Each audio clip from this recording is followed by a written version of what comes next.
and then and now they're if you're, I guess we should start. If you were listening to our last riveting adventures on our last podcast, you know that it's Kyle and Josh here, and we were talking about the propaganda question at like the superhero question, just paranoid ass conversation about the Freemasons and Templars from Assassin's Creed. And apparently Josh is giving me a very, in-depth analysis on how they changed from the Templars to the Freemasons. And, I'll tell you this, the only thing I really know is that I remember my father having it looked like a bolo tie, I don't know what, and when I was younger, I thought it was really fucking cool. I bought a belt buckle, like, you know, the fucking douche ass shit. Like, I had a period of time where I thought, tucking your shirt into your pants with like the giant belt buckle, like the giant skulls and shit, like you see, like the 2000, nice. Like the early 2000 rap videos and shit like that. It was like super fucking awesome. But I grew out of it really quickly, so I bought this Freemason buckle, thinking it was like the shit. And my dad saw it, and he's like, "Do you know what you have?" It's like, "No, it's just like an awesome belt buckle I found. Why? What's wrong with it?" And apparently it's like, he came at me, he's like, "Do you know what the fuck that is?" It's like, "No." And he started to scare me for a second. It's like, that is a group of people who are very in-depth, and you have no idea who they are, and you could be walking with that on the street and get beat down for like, apparently because the people who wear that already know what the fucking business is. I don't know, fucking, like I said, I was ready to wear it and walk outside and just someone to jump on my back and just hidden blade me and just requiescat in pace and just walk the fuck off. It's like, what the fuck happened? Oh, no, but that scared me. It's like, apparently it's something like, I don't know, going on for years and years, and like you were saying, it is that, I don't know, I'm guessing this is like shit like the government doesn't know about and all kind. I don't know. It's God. Like, I really like the question because he's like the coolest conspiracist, but I don't want to be like we don't want to be like the conspiracy tinfoil hat guy sitting in front of like highways saying there are satellites in your oatmeal. Oh, I'm pretty sure the government knows. Oh, they probably know. They just keep it from us. Because like Independence Day, that was based on a true story. No, yeah, I bet. But no, like oh man. Guy with the key. Guy with the key. Okay. God. Oh, Ben Franklin? Yeah, Ben Franklin. Wow. Okay. For some reason, like, it took me a while too. I was like, guy with the keys. Ben Franklin was. He's the only president, the guy that is on a piece of money that wasn't a president. Yeah. So. Ben Franklin was one. Yeah. So oh shit! In Assassin's Creed 3. Yeah, they go over all this. I don't know how you missed all this. Wait, no, he was talking to what the fuck is Connor's father's name? Hatham, yeah, he was talking to him. Oh my god, dude, he was, and I remember, oh jeez. Oh, phone. We're quick intermission, and I'll keep the audience entertained. Well, I'll just get up on the mic. Well, since Josh is on the phone, we'll just little person time. Hello. Let's listen. No, he is not. He is currently out of the country. Hear that? Out of the country. Yeah. He'll be back Wednesday though. We'll be back Wednesday. Mm-hmm. Bump. He'll be back. Out of the country. Out of the country. You didn't run into the room and grab a briefcase and sit on the table and pull out a recorder. Think of Taken. You just record his voice. Where are you? It's like, I will find you. I will find you. It's like, I possess a particular set of skills. It's like, I will find you. Oh man, I love Taken. Taken 2 was, they were making, oh, the best part of that movie is when they said the title. Like, the best part of a movie is when they say the title in the actual film. And like Liam Neeson and his wife get captured. It's like, honey, and he calls his daughter and to say what the fuck's going on. It's like, honey, me and your mother are going to be taken too. And the music just gets really dramatic. Dun dun dun. Yeah. Oh God. What? Oh man, what were we talking about before you got on the phone? It was, oh, you were looking up Freemason shit. Or are you trying to like dig deeper? Hopefully, like FBI don't bust through our doors. Like, you know too much. No. Diagram. But yeah, I mean, they're still around today. Yeah. Oh right, I remember. I was talking about, when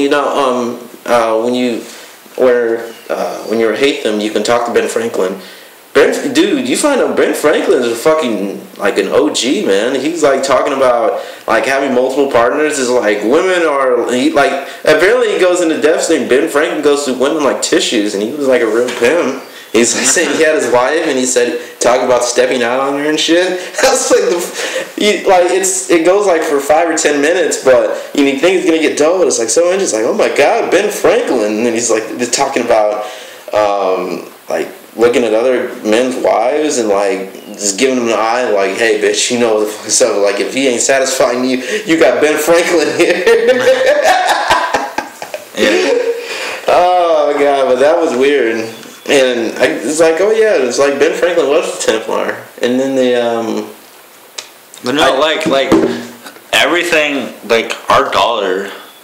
Oh, don't. Are you gonna start with like the eyeball and the pyramid and all that? Well, no, I wasn't going to, but I saw a picture. I'm sorry. no, I saw a picture on here that I just looked. I was like, yeah. I mean, it is. I mean, all of that is. I've heard that before. That was like Discovery. Like, if you ever see this. Oh my God! It looks like the assassin symbol, duh. So it makes. Oh my! Look up a Freemason symbol.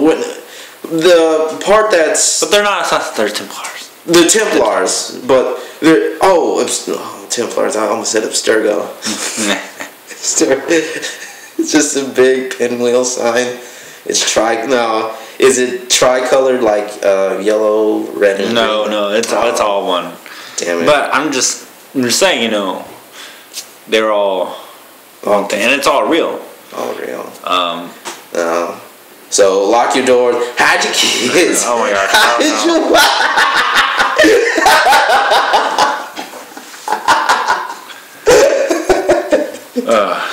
Oh, Josh is just.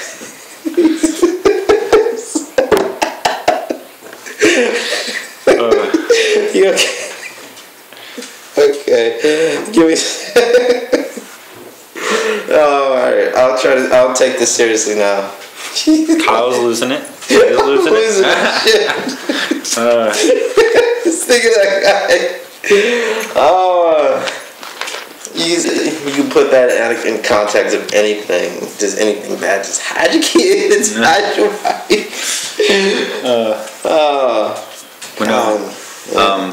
The Auditory Villa, that's real. That's still there. Auditory Villa. Yeah, the place he stays in Assassin's Creed 2. Oh shit! Yeah, that's real. Well, all the landmarks in Assassin's, like all of the Assassin's Creeds, like except that the first, like, well, I guess not. I can't say his name because it's like Arab. Asala'i or something like that. I can't remember. Landmarks there, like old Islam, were true too. It's just that no one knew what they were, so it's like, is that a real place? And then when you got to Assassin's Creed 2 with Ezio, even through Revelations, it's like through Renaissance and Renaissance Italy, and I mean, you recognize certain places like yeah. I mean, I can't name off the side of the head, but you go into the little gondola boat, And you take tours like that, and you see shit. It's like, I know what that building is. I just don't know what it's called. I recognize it from that time I ate pizza, and it was picture of the box. But I remember it's like there are all these landmarks, and it's like I'm not gonna say these aren't real places, but I don't know who the fuck. And you would go into like when you synchronize. You walk by the building. It's like, would you like to read on this building? It's like, okay, sure. It's probably have a little 3-sentence summarization of what it is and what it does. But you go into, dude, it's a fucking like story. Like this building. I mean, this building was built in 1780, and this building has something to do with this particular war. And this guy got pissed off at this guy. Was like, fuck you. I'm gonna build this place and. This is going to defend all my troops, and there was a long raging battle, and some of the building got destroyed, and it got rebuilt again, and then it got destroyed again. It's like, oh my god, and it goes on forever, and it's like, oh my god, I need Audible to have this read this to me, because I don't have time. Like, I mean, I read, but then again, you want to read, it's something interesting, but then again, when it's like, shit, like, oh man, this shit is really informational, it's like, this is so boring. I want to kill more people. I can't wait for Unity, Assassin's Creed Unity. Unity. That's gonna be awesome. Go pre-order it. Some people were mad at it though. Some people were, but then again, I think I know what Ubisoft is doing. I was listening to Best Friend Cast. They were talking about new Assassin's Creed 2. Like locations of where they'll have it and what Ubisoft was thinking of. Like they kind of knew from a while they were going to do it in like old England, like jolly old England. I have a like who wants like and I think it's in a time where the Big Ben Tower isn't already built, or I don't know. I need to look at the history of that. No, that was built before that huge. It's in Paris. The new one. Is it? I thought it was England. It was going. I think it was going. I think a lot of people thought it was going to, but that's what it looked like. It looked like Paris. Oh, it is Paris. Oh, like because I remember someone talking about the Saboteur, and people was like, "Oh shit, we're gonna be able to climb the Eiffel Tower." And it's like, no, you can't because it's in a time when it hasn't been built yet. It's like, oh man, that's boring. I don't know. A couple of the scenes, it looks like it's in the background. Really? Because the Eiffel Tower is built in because we got the statue. The French gave us the Statue of Liberty. It's like, take this lime-colored woman. We do not want her. And that was like in 1930s, I think. I don't know. I mean, Lycom's was probably, if you know, when Statue of Liberty was given to New York. But I think Eiffel Tower is like 1870 something, I think. And they were just starting to build it. It took them like 40 years. I don't know. Yeah, I mean, this is not historical cadets. So it's been a long time since I've looked at a history book. Well, okay, so maybe it's not when the Eiffel Tower is around, but it is. It does look like it's going to be the yeah, and who knows? They might have the element because of the fast travel, and you might be able to go to early England because that's like because you can still send off your assassins and Black Flag, and I mean it's supposed to be. I think another big map.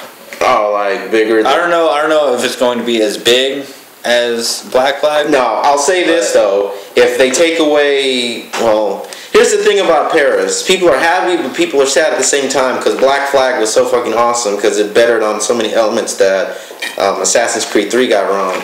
And what people were really pissed off about is like they wanted more boat shit. Like I played Assassin's Creed 3 and I was like, okay, I'm young Connor, that's cool. And then like 4 hours later, okay, I'm still Connor. I haven't got the hood and shit and like. 7 hours in the game, I'm finally an assassin, but I don't have any shit to do. And you finally start to do boat shit, and it's like, oh my god, this is fucking awesome. Like, you've never done that shit before sailing. And then Black Flag does it so much better because they do it great because they pirates. Pirates Life for me, Jack Sparrow. But just the sailing, there's like you can there's still cities and shit you can climb on. Like, that's bigger than any of these other Assassin's Creed, but people just spend all their time in a boat just rebuilding their ship, fighting other ships, and like finding treasure, because there are like little islands in between. Like, there's so many. Like, I'm so jealous. I guess I could buy it on I was gonna say this generation, but I forgot. Xbone and PlayStation 4 are already released, so it's current generation consoles, but it's just so crisp and everything. I'm just so jealous. But besides the point, based in Paris makes it seem like there's not going to be any more boat shit, which a lot of people. It's going to be the. Not unless you're like fighting Napoleon on a ship or something, because I don't know if you ever fought on a boat and shit like that. But I mean, if they do, who knows? They might bring something completely new to the table. I mean, based in Paris, you might have to bake baguettes as a video game, as a mini game. I don't know, or you might be able to assassinate people with them because they're hard as shit. So I don't know. I mean, but no, it looks like it's going to be around the time period of the French Revolution. Yeah, which is cool. Yeah, that's when French fought for their independence against Napoleon, right? No, or was that way before then? No. What? Hang on, I'll have to look it up. The French Revolution is when the common people didn't want a king anymore, and so they revolted against the king. Oh. And Marie Antoinette and all that time period. You lost me here. I'm gonna have to. How did you not learn this? I don't fucking know that. Like, that's like Wikipedia. Like, oh, here. Yeah, you're right. French Revolution was a period of radical social and political upheaval in France, 1789 to 1799. Profound affected France in modern history. Marking the decline of powerful monarchies, churches, and the rise of democracy and nationality. Popular resentment of privileges enjoyed by clergy and aristocrats grew amidst an economic crisis following two expensive wars. Years of bad harvest motivated demand of change and crouched term of. See, yeah, man, you shit. King Louis the. I can't really know XVI. is like X is VI is 4. So no, that's 6. 16th. Oh, dude. 10 is X. See, V is 5. 1, and then there's 1 after it, and I mean there's 16. Louis is 16th. There are people just so disappointed in me. I'm a 20-year-old man and don't know how to use Roman numerals, and I don't know shit about French Revolution. So stop laughing.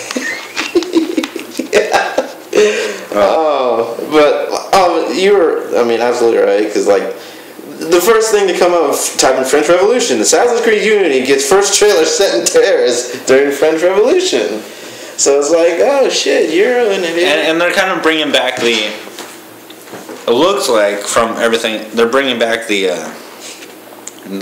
cars. The closeness that you kind of had in Assassin's Creed 2, where you run around the buildings and on top of them because everything's so close. Looks like you're kind of getting the same feeling. Right. I think this might be, yeah. And this is a time, like, I think the hot air balloon was invented around the early 1800s. So maybe you can use that as a fast travel system. I think the first hot air balloon was like in 1850, something like that. I'll have to look that up. That's like way after the French Revolution. Well, didn't you just read? Yeah, no. But you know, Ubisoft, they don't do everything to like, because in Ezio, he meets Leonardo da Vinci, and he makes all this shit like tanks and planes and shit that he didn't do till like maybe years and years after, closer to his death. Like, I remember Ezio and Leonardo having conversations like, here, Ezio, drink this. And he's like, okay, what is it? And he drinks it. He's like, spits it out. What is it? It's like, I call it coffee. And he's like, and he spits it out and it's like, it's too bitter. It needs more sugar. And it's like, oh shit, this is like, he didn't invent coffee, but like invented it almost as a drink. So it's like they tie in elements like that because I mean they don't want to be completely on the dot because it's like it might scare people more or less, and I don't know if it's like copyright if you say shit happened and tied in with real elements, not unless you say it's completely fake. But I mean they could bring in air balloons like maybe a little earlier than they should. I mean who knows, maybe they might be an Assassin's Creed in the I don't know when they'll cut it off, but I heard someone talking about this. They should never do an Assassin's Creed that has cars, because that'll be like, okay, they're just looking for shit. Because no, Assassin's Creed with cars is Watch Dogs. Well, similar to. I can't wait for that game though. That game looks awesome. Dude, I was just watching. Did you see Welcome to Chicago, the trailer for it, and how they're like every fucking person like has their own little story. You can follow. It went into so in depth. It's like I mean I've been to Chicago. Like my mom's side of the family lives there. It's really vibrant, man. They got like hot dogs and shit, and like it's like a mini New York, and it's so cool and everything about it. Yeah. But yeah, I'm surprised like Chicago hasn't like Watch Dogs. Ubisoft is making a game about us, man. You fucking jealous, everyone? You should really get the most out of advertising. But apparently you can like follow like more than GTA 5, because like apparently GTA 5, like if you start to follow someone, they'll start to look behind you and then they'll start running. And like Watch Dogs, it goes even more further than that. With your phone, like I said, it can link into anything and anyone. So like security cameras, transits, cars. You can hack a wall. I mean, there's just fucking anything electronic. And if you follow somebody, look up their name, how much money. I mean, just shit you wouldn't even worry about. Like this he's a carpenter, she's a bartender, and it'll look up. You're wrong. Sorry. No, what were you saying? I'm wrong about? Okay, history of coffee. Oh, you can. Was originated in East Africa. Well, yeah. 14th century. But then appears in the Middle East like the 15th century. So around 16th century, it entered Persia, Turkey, and North Africa, and then the rest of Europe. At what year was it? The 15th century. Or 16th century. So right around the time Ezio, yeah. So I never said like Leonardo da Vinci invented coffee. I mean, he invented like helicopters and shit and like outlines of shit. It's like because I mean he invented shit like back in his time. Like have you seen the blueprints like of his you could tell it's a helicopter. It's like an ice cream cone swirl, like attached to the top, like to the body of a bike. So you pedal it, and then the little thing spins, and it's supposed to carry up. Like apparently the shit at the time worked, and that scared people. So they thought Leonardo was fucking out of his mind, and like they kill people who were too inventive because they thought they were like in cahoots and like collusion with the devil or something. Because like no sane man can think of something that smart. He's obviously not of this world. So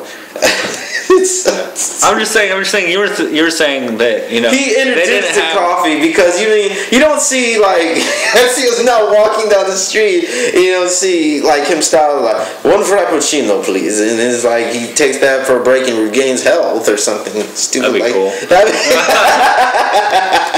But no, I'm just saying it's like it's too much foam and he's too much foam. It stabs into the foam. And go back to here. Hang on. Oh fuck. Oh, see, French Revolution, dude. Fuck you. The oldest successful human carrying flight technology and part of the class of aircraft known as the balloon aircraft. November 21st, 1783. In Paris, France, the first untethered manned flight was performed by Juan Frédéric. I can't say it's like Juan Pierre de la Royale. I can't say his fucking name, but it was 1783, man. So the French Revolution was 1787. So yeah, man. I don't know a lot of shit, but I know some. It feels so good. I get Josh has been right this entire podcast, and I get him on one thing. It's like, fuck you. I'm gonna get you for something. Oh God, it feels good to be right sometimes, even though when 95% you're wrong.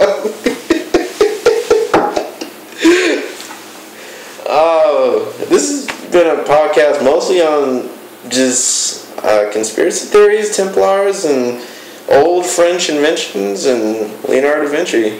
Pretty much. Yeah. You don't. History is so awesome. Yeah, and we go much time like Ubisoft is moving from Assassin's Creed to Watch Dogs, and then you can tell they're moving into the future, and so you can control shit with the phone. I'm really surprised at Ubisoft lately. Like, how so? In the past 5-6 years, maybe longer, they've put out. Oh, they've been putting out work like the game we're playing right now games. for like Beyond Good and Evil. That was revolutionary at its time. That was like one of the best games around for PlayStation. That's so like that when that game came out, that moved consoles. Like people went out and bought it because of that. Same way Halo did for original Xbox. But I'm just saying, like, fuck. I can't say Xbox One because the original Xbox, not the Xbox One where it is all in one console. So. Yeah, I'm just saying though, like, back then, there was Ubisoft game, and then then Prince of Persia, and then all Sands that. of Time, and then Warrior Within, which is I bought I went to Best Buy and they had the whole set, like the 3-disc set, like for $9, and I was like, oh, I picked it up because I already played Sands of Time, and it's so good to play it again, and it's like I didn't play Warrior Within, and what was the third one called? No, I don't remember. It's like good print. It's like the artist. It's like Prince, and then he has a dark side, which is, I think it's called the dark side, formerly known as Prince. I don't know. And it's like he has like a good and evil side, and the evil side has like a chain whip. So I'm guessing, if I remember right, that was like around the time when the first God of War came out. And Cliff. But I'm just saying though, like, those were awesome games in their time, and now Ubisoft is putting out an awesome game every like few months, like Assassin's Creed, and then all of a sudden we got just Watch Dogs is coming out, and then in May. I'm glad they took as long as it did, because South Park just came out, and that's Ubisoft. Was that Ubisoft? Yeah, it is. Oh my god, it's freaking awesome. I love that game. Oh, Stick It True. You were playing it. That's so I've been playing it like nonstop. Oh man, how? Be honest, would you say you're like at least halfway through the game? Because I have no idea. Dude, I was just watching walkthroughs of it, like from Game Grumps and Pertwee, but apparently you can play for hours and not even make it through halfway through the game, because there's so many other South Park as a show is like so. Like I feel bad I haven't watched it in so long. I've watched it up to, I think there are like 18 seasons. I've watched it up maybe to season 15. I've kind of fallen off. But like shit like Al Gore, I think one of the side quests, it is like side quest Man Bear Pig, you have to fight him. And you have to go into Canada. It's like I assume like it's so easy to get like lost into the game, which is not a bad thing, because turn-based game, right? RPG elements heal your character and whatnot, like almost JRPG-esque. But is there like a lot of grinding like you have to do? Like say if you have to, like, to progress in the story, and there's like a tough guy, and if you're if he's like level 20 and you're like level 15, is he like impossible to beat? Or because I'm thinking it's like because I'm thinking it's like Pokemon, where if you go to the gym and like you have to fight Misty or Brock, and then you have like a level 20 whatever. No. The side missions are like that. But as far as you have to grind a lot in order to beat those guys, because they're like super fucking tough. Yeah, but like the storyline though isn't like that at all. Like the storyline, it progresses you to where if you die on a boss or whatever, that's your fault for You feel like okay, I could have done something different to beat that guy. It's not okay. This guy is fucking tough. I gotta go out and grind. I mean, bosses are hard, and they're usually a lot more XP than you, but usually by the time you reach them, you are given patches. You're given the ability, upgraded weapons. You're given stuff too. Okay, that's cool because they show you how. Okay, we're gonna show you how to beat this guy now. Whether you can do it or not is on you. Yeah, pretty much. It's your skill basically. It's not just he's a higher level than you, and if you're fucked if he's higher up than you are. Yeah, but I mean, like the side missions, like if you're level 1 and you go and like on the Al Gore one, which is what I'm on now, like Man Bear Pig, you have to super ethereal guys. Yeah, you have to he gives you like little probe things, and you have to stick it all over the map. Like you have to put one over in order to find Man Bear Pig. Yeah, you have to and to triangulate his position or whatever. And so you put one somewhere, and then to put it on top of this house, you have to have a certain ability to place it there. And well, if you're level 1, you don't have that ability yet. Oh, to climb up there, or like not really climb, but like you have to be farther in the game to be. So you have to come back to it. I like shit like that. Like it's pretty much like that, kind of with the bosses of side missions. You mean like? Because I mean, it's just how you are in the game. Yeah, but it's nice. It's cool. Yeah. No, it's like when big open world games like that, like GTA 5. I still haven't finished it, and it's like those. Like when I play big open world games, like probably Watch Dogs, I'll probably do all the side missions first and then go back into the main story, because I can feel like you go do the main story and then it's like then you do it, but I'm weird, so I do all the side missions first, and I feel like that puts more into the game. And it's like I'll do a few side missions and then I'll go back to the main story. So I mean, I guess that expands the whole experience, because you're not on a tether, like kind of like The Last of Us, which is still fucking awesome and there's shit to do on the side, but I mean, there's just more. There's more to keep you occupied when you're in an open world like that. So yeah. I don't know. I mean, are we? Oh shit, we're cut for time too, man. So I think maybe we should sign off from Konsole Kadets right now. It's podcast number 2. Yep. So check back in. We'll keep. I mean, like I said, we're gonna keep. We're gonna keep you entertained any way we possibly can. We don't have shit. I'd like to have a video camera so we can record our headquarters, our Fortress of Solitude, where we basically get everything done, and so you can see who we are. But the better thing is you enjoy more what you don't understand, and what you don't understand is how things work around here. So I guess for this time, then I'm Kyle. I'm Josh. And for Konsole Kadets, we're signing off for now. See ya. Bye.